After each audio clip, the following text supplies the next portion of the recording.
Shalom. All praises to Yahweh, Ba'asham, Yahushai, Ba'asham Rakakwadash. Double honors to the apostles and elders of Great Millstone, and peace and blessings to the 144,000 and the rest of the elect. A Shabbat Shalom. And this lesson just going into the times that we're in, the time, World War III, the MOTB, but mostly focusing on World War III. Because the signs are here all around us, and the scriptures give us the insight of what to look for. And we're waiting for the hopeful elect. The hopeful elect are waiting for the return of our Savior, Yahushai, who gave us the ability, or through the Heavenly Father, I should say, Yahushai has been given the ability to allow us to repent, to return, to understand His word. So through Yahweh Ba'ashem Yahushai showing mercy by sending His Son Yahushai, we're allowed to repent. And part of the signs of Yahushai's return, I'm just going to jump right into it. Matthew 24 and verse 3. And as he sat upon the Mount of Olives, the disciples came unto him privately, saying, Tell us, when shall these things be? And what shall be the sign of thy coming and of the end of the world? So disciples, they're asking Yahushua, when are you we know you're getting ready to leave, but you're also going to return. You're going to come back for us. And the disciples asked the same question after Yahushua was crucified and raised from the dead in Acts, the first chapter, because they thought, hey, the kingdom was going to be restored at that time, but it's going to be in this time. This is when Yahushua is going to return and take down the second part of the Roman Empire.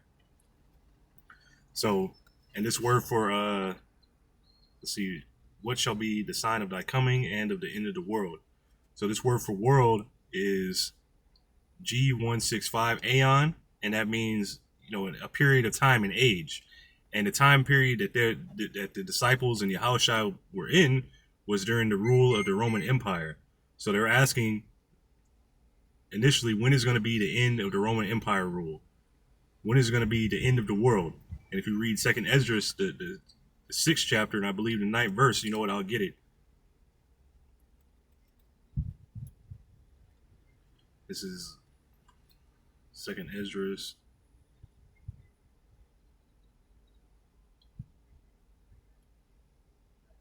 Chapter 6.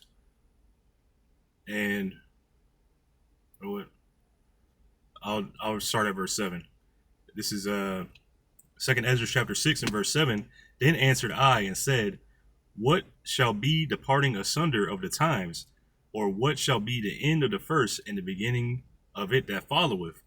And this is Ezra speaking to the angel, asking, what's going to be the end of the world, pretty much. When is the kingdom of heaven going to be? And this is what the angel replied. And he answered unto me, From Abraham unto Isaac, when Jacob and Esau were born of him, Jacob's hand held first the heel of Esau. So, speaking of the times that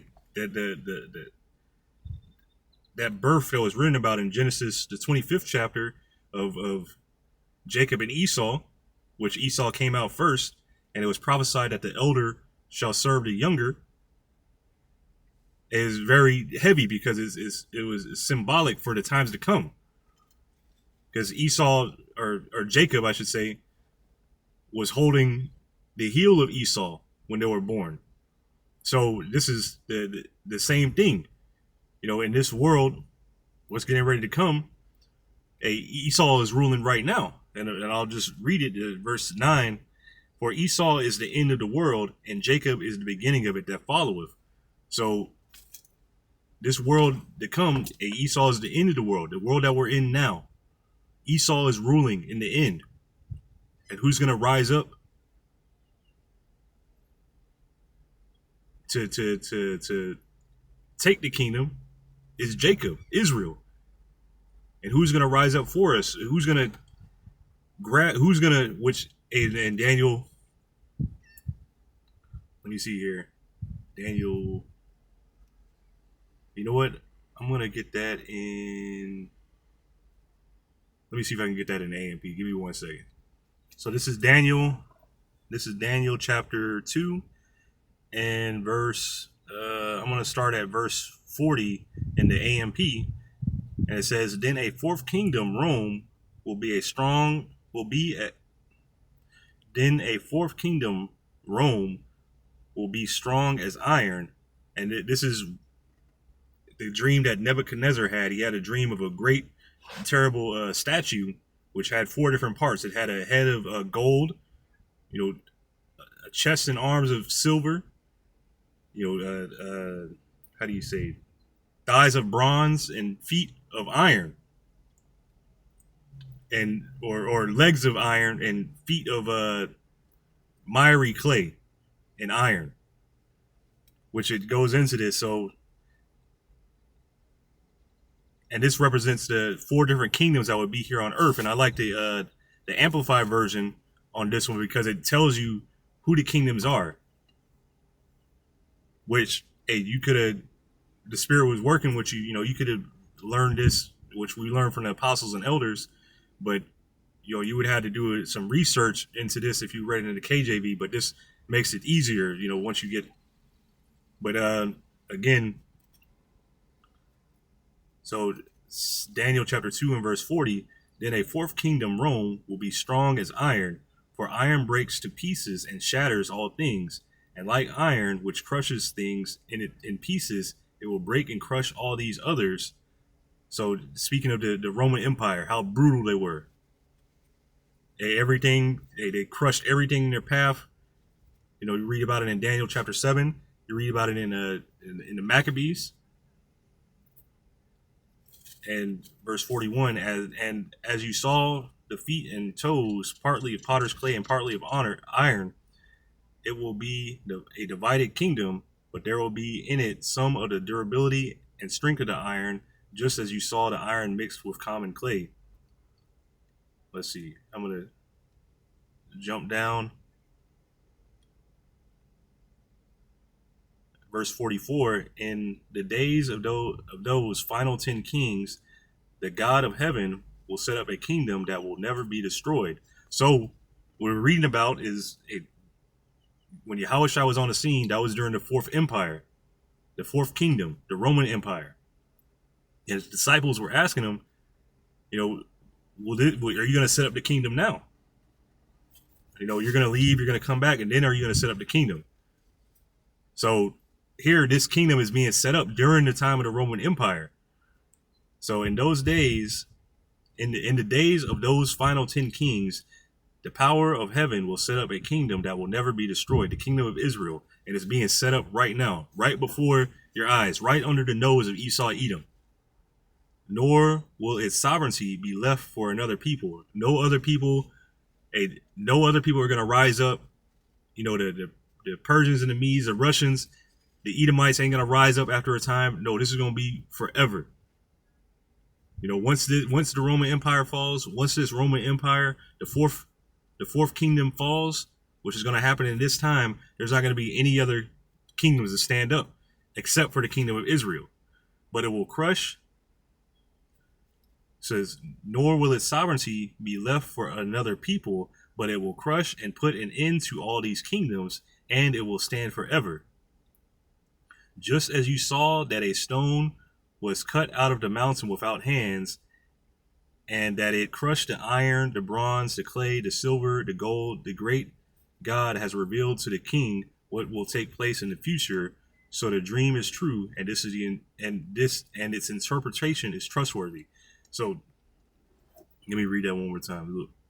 "Just as you saw that the stone was cut out of the mountain without hands, and that it crushed the iron, the bronze, the clay, the silver, the gold, the great God has revealed to the king what will take place in the future. So the dream is true, and its interpretation is trustworthy." So when it's speaking of this, that stone that was cut out without hands, that was speaking of Yahushua. He's coming to come and crush these kingdoms. He's coming to take over. and we're waiting for his return. And the part of the statue that is struck, the last part, was that the iron, which represents Rome, which represents Esau, Edom. So back to Matthew 24. So Matthew 24 and verse 3, and as he sat upon the Mount of Olives, the disciples came unto him privately, saying, Tell us, when shall these things be, and what shall be the sign of thy coming and the end of the world? So remember, Esau is the end of the world. They're associated with that fourth empire, Rome. That's them. And I'm going to jump down to verse 6. And ye shall hear of wars and rumors of wars. See that ye be not troubled, for all these things must come to pass, but the end is not yet. So you're going to hear of wars, rumors of wars. You're going to hear different things going on. But the end is not yet, because there's still more to go through. You got Jacob's trouble. You got the MOTB. This is going to try the entire world. But you got this to look forward to, though. World War III. So I just put in here World War III rumors because that's what came to mind. And this is just a quick Google, and I'm going to go to a website that I found. It says, while concerns about the possibility of a World War III are understandable given the current global tensions, it is important to remember that such a conflict is not considered highly likely by most experts. But the scriptures say otherwise. Joel chapter 3, Revelation, the 17th chapter, all these how do you say, all these nations going to fire their arrows. They're going to burn Babylon the Great with fire, which Babylon the Great is America. The nations beating their swords into plowshares.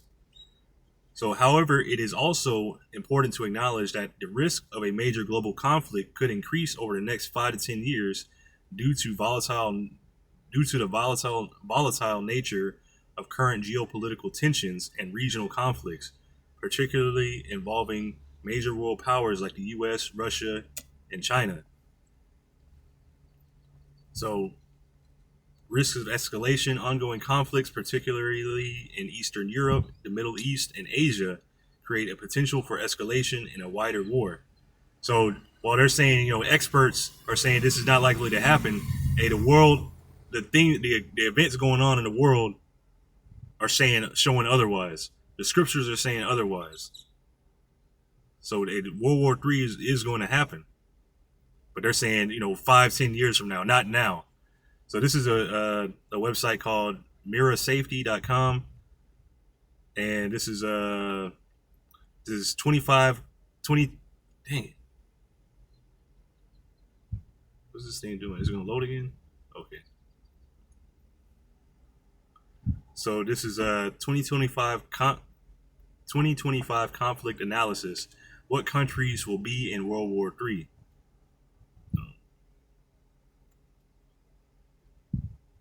So this is just updated.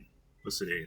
I think today is the 3rd. It says, amidst the numerous conflicts unfolding in 2025, the pressing question on everyone's mind is, what countries will be in World War III? This concern deepens as new developments such as Poland's Prime Minister Donald Tusk's warning of a real risk of war amplify fears that regional tensions could escalate into a third world war in 2024. Arab and Muslim leaders convened in Riyadh, calling for a ceasefire in Gaza and raising questions about the future of regional stability. Amidst these geopolitical shifts, Donald Trump's victory in the 2024 U.S. election adds a significant layer of uncertainty for 2025. So these are very uncertain times. They got wars and rumors of war. You got stuff going on. The regions are unstable, and things are going to pop off. And also, Yahushua said, let me get that real quick. I always forget where it is. Yahushua said he came to send a fire on the earth. So this is Luke chapter 12 and verse 49. I am come to send fire on the earth, and what will I if it be already kindled? So Yahushua saying, look, I came to bring destruction. I came to bring fire. And hey, it's already going to be when Yahushua returns. It's already going to be, the party's already going to be started. It's already going to be on fire. There's already going to be conflict going on. But this is a sign of Yahushua's return. Like he said, this is not the end. The end is not yet. So this is I'm not even going to go through the whole thing. I'm really going to focus on the first one. So how many wars are going on right now in 2025? It says several significant conflicts rage globally, each driven by deep-seated historical, political, and social tensions. Here's a summary of the most critical ongoing wars listed by casualties in 2025. It says Ukraine-Russia war. In the heart of Eastern Europe, the invasion of Ukraine has escalated into a full-scale war since Russia's invasion in 2022. What began with Russia's annexation of Crimea in 2014 has turned into a brutal struggle for control over Ukrainian territories. The war has brought widespread devastation, with key regions in Ukraine reduced to rubble and thousands of lives lost. Recent months have seen the use of hypersonic missiles by Russia, which President Vladimir Putin described as retaliation against Western-backed Ukrainian offenses. So this escalation has drawn renewed NATO focus, particularly from Poland, which has become a central hub for Ukrainian refugees and military aid coordination. So Ukraine isn't just fighting this war, on their own. They're backed by NATO countries. They're backed by the West. So I'm just going to keep going. And they're really backed by, Babylon, by America. Because Babylon has been like the top contributor. And this is the Palestinian-Israel conflict, which that's a genocide, which I ain't going to go any more of that. They're just committing a genocide over there. Since the Sudanese civil war, they're having a civil war over there. They have there's also things going on in Kenya, the Congo War 2025, the high stakes mineral conflict, which that's a mineral rich area. All of Africa is, a lot of it. It says the Congo War of 2025 reignited by the M23 rebel group. It's a January capture of Goma has displaced 6.7 million people, and you don't really hear too much of that. All you hear about is what's going on in Israel, Ukraine. I didn't even know there was this many people. 6.7 million people displaced.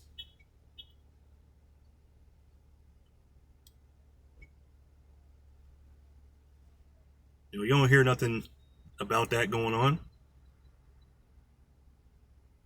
The Myanmar Civil War. Myanmar's descent in the Civil War began in earnest following the military coup in February 2021, which ousted the democratically elected government. Which, all these things you can look at, you can do some research and find out who's behind it. But, referring back to, because the small hats say they're fulfilling prophecy by being in that land of Israel today. But this is Isaiah chapter 2, and let me see here. I'm just going to read verse 4. It says, Isaiah chapter 2 and verse 4, and he shall judge among the nations and shall rebuke many people, and they shall beat their swords into plowshares and their spears into pruning hooks. Nation shall not lift up sword against nation, neither shall they learn war anymore. And this is when the Israelites return to Israel. So there's supposed to be peace, if the Israelites are truly back home, which is showing you that they're not. They're not home. Prophecy has not been fulfilled by the small hats being there. So there would be global peace. So this is I know there's other conflicts going on in Asia. There's a Burma conflict, also known as the Myanmar Civil War. Okay. There's an ongoing armed conflict involving the military junta and various rebel groups. So that's been going on for a while. This is a conflict in Thailand. Since the South Thailand insurgency.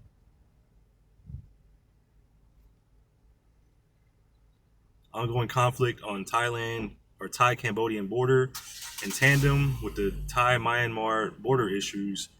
Long-standing tensions persist along the Thai-Myanmar border in Tak and Kanchanaburi provinces, where clashes between Myanmar troops and ethnic minorities continue, including drone and aircraft bombings. And you don't really even hear about that too much. I mean, this is really the most I've heard about it. But you have conflicts, you have wars, rumors of wars all over the world. And all this is showing that peace is not on the earth. But this is pointing to Yahushua returning. So let me go back to this. The India-Pakistan conflict, which that happened about a month ago in April 2025. A terrorist attack in Pahalgam, Kashmir, killed 26 civilians, escalating India-Pakistan tensions. India blamed Pakistan-backed groups suspending treaties and closing borders. Pakistan denied involvement, retaliated with trade bans and airspace closures. On May 7, India launched Operation Sindoor, striking militant camps in Pakistan, administered Kashmir and Punjab with Rafale jets, Scout missiles, and drones. I wonder what that is.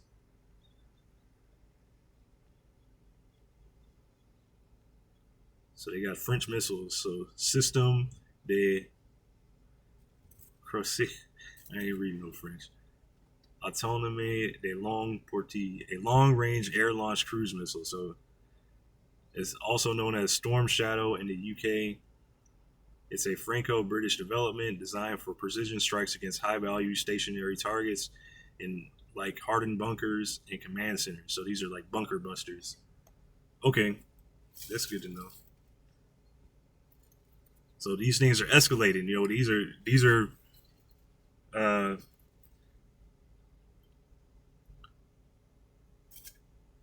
let me see here. Where is that? Nation show.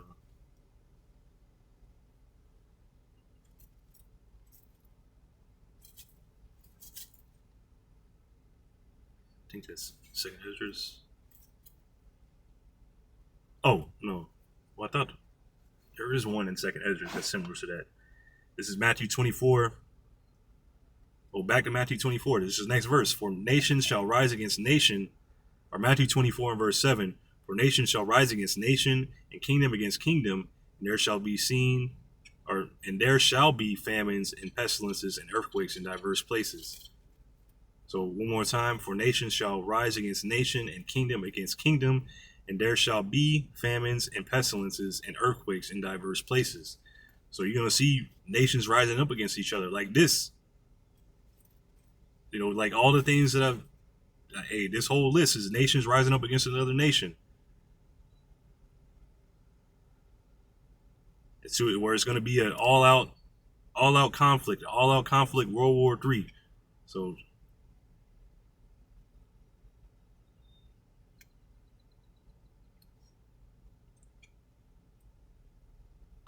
this is Joel chapter 3 and verse 1. For behold, in those days and in that time, when I shall bring again the captivity of Judah and Jerusalem. So what's happening? We're being gathered. How is that happening? By the word going out, the word being preached by men all across the world. We're being gathered unto Yahweh B'Shem Yahushai through His word. That's the banner being raised up, and Yahweh Shai is going to gather us from all around the world. We're going to be caught up into the chariots. Those here, we're going to be caught up into the chariots, and those of us here, we're going to see this place being destroyed. Here in Babylon the Great, I should say. For behold, in those days and in that time, when I shall bring again the captivity of Judah and Jerusalem, I will also gather all nations and will bring them down into the valley of Yahweh-Shapai, and will plead with them there for my people, for my heritage Israel, whom they have scattered among the nations and parted my land. So we're going to be gathered by the word, and then we're going to be gathered up into the chariots. Matter of fact, let me get that too. I think that's still in Matthew 24. So let me go back. That should be, yeah, Matthew 24 and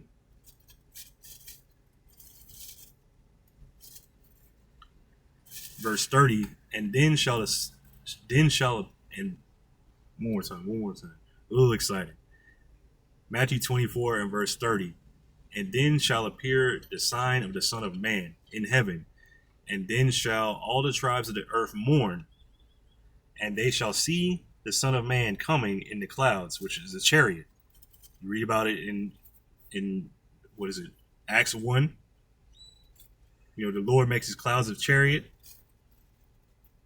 You read about it in Revelation, the first chapter, 2nd Ezra 13. So, and then shall appear the sign of the Son of Man in heaven, and then shall all the tribes of the earth mourn. I mean, they're going to be wailing. It's over for them. The elites, they know this is coming. And then they shall see the Son of Man coming in the clouds of heaven with power and great glory. And this is what you would call, what the world would call a UFO. What we would call it, a chariot of Yahweh Ba'Shem Yahushai. And he shall send his angels with a great sound of a trumpet, and they shall gather together his elect from the four winds, from one end of heaven to the other. So the elect are going to be gathered up, into the chariots at this time, when the missiles drop. So here, and this is going to happen before those missiles drops. This is during World War III right here. But right now we're being gathered by the word. So this is Joel chapter 3 and verse 1.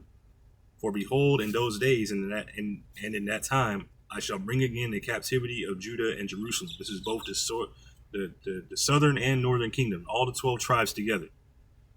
Wherever they've been scattered into, we're being gathered by the word. And this is before these events take place, before World War III,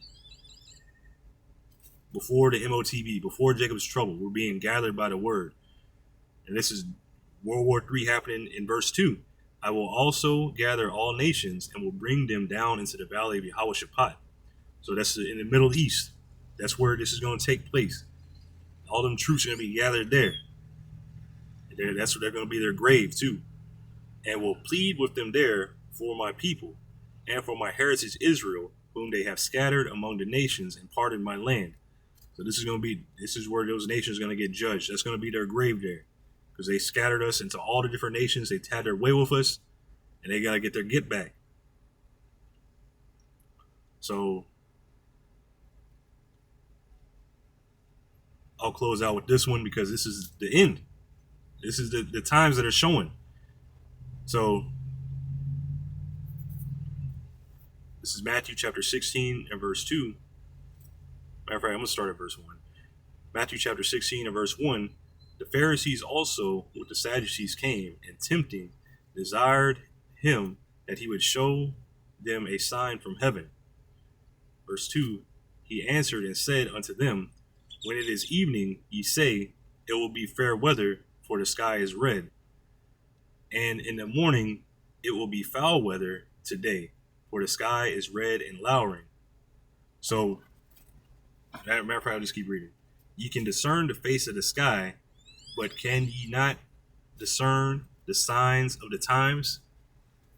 So, Yahushua is saying to them, they wanted to see a sign from heaven, but it was there. And the same thing in these days. You got meteorologists. You can go outside. You can see it's cloudy. You can see it's overcast. You can tell rain clouds. But based on the other events that are going on, you got wars, major conflicts, you got earthquakes going on, you got people losing their minds, and you can't tell what time it is. You don't know this is the end of a kingdom. But this is the end for Babylon the Great. This is the signs of Yahushua's return. The sign of the end of Babylon the Great and the rising of the kingdom of Israel. So, Lord willing, this is edifying. I'm going to give all praises to Yahweh, Ba'Shem, Yahushai, Ba'Shem, Rakakodash. Double honors to the apostles and elders of Great Millstone, and peace and blessings to the 144,000 and the rest of the elect. Hey, shalom.